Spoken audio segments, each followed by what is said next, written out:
Hello, this is the team behind Bodie McBoatface. Today, during this video, we are going to be talking about Archimedes' principle and the buoyant force and how it applies to our lovely Bodie McBoatface. Okay, let's begin.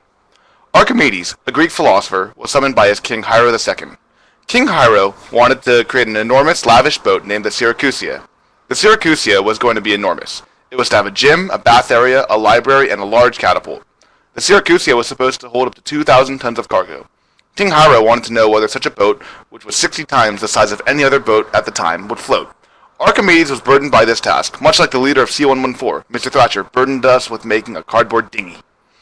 Archimedes came upon the realization in a rather odd manner. Archimedes would see that the water would overflow once he entered the tub. He then came to a realization that the water that was displaced was equivalent to the volume of his body in the water. Giddy with this observation, Archimedes raced out of the baths and ran down the street toward the palace, having no regard for closing while yelling, "Eureka!" This term was almost always synonymous with some sort of discovery stemmed from this very important moment, where a naked man streaked through the streets of Greece. Once Archimedes arrived at the king's palace, he explained to a frightened Hiero why he was naked, stating that he had found the key to the king's problem. Saying that there is a perfect cube with dimensions be immersed in water. The pressure acting on the cube is determined by how deep or how far it is immersed. The pressure acting on the cube is in all directions. We've had forces acting in the x and y directions, but here the force of the pressure is acting on the cube in all directions. In order to find the net force acting on the cube, you must look at the pressures acting on both the top and the bottom of the cube, named P sub t and P sub b respectively. As stated earlier, the pressure is based on how deep the object is immersed. Because of this statement, P sub b will be greater than P sub t. The force due to the pressure is the pressure multiplied by the surface area. The net force will be as follows. The pressure on the bottom of the object P sub b times the surface area of the bottom of the cube, which would be the area of that square panel, d, squared, minus the force due to the pressure on the top of the cube. That force would be P sub t times the surface area, d squared. Pressure is equal to density, called rho, times the height and the gravitational constant, little g, or 9.8 meters per second squared. For P sub t, it will be given as the height, h, times rho, times 9.8 meters per second squared.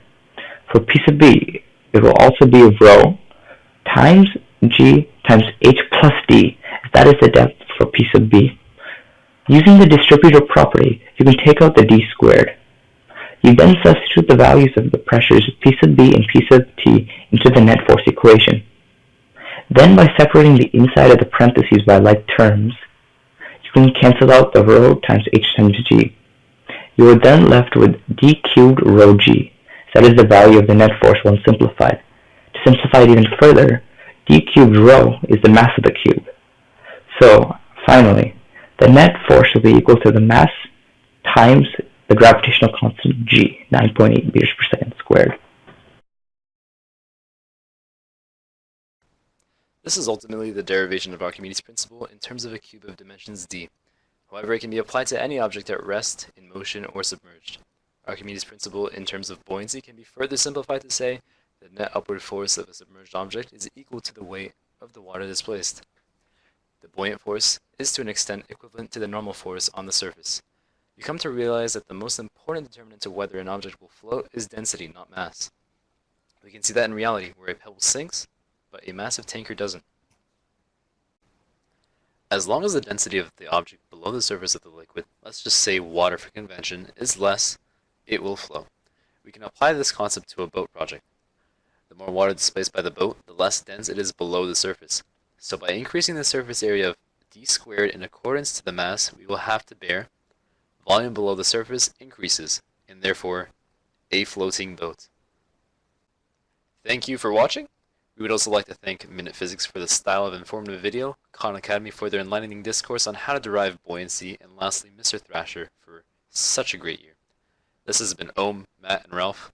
Have a good one.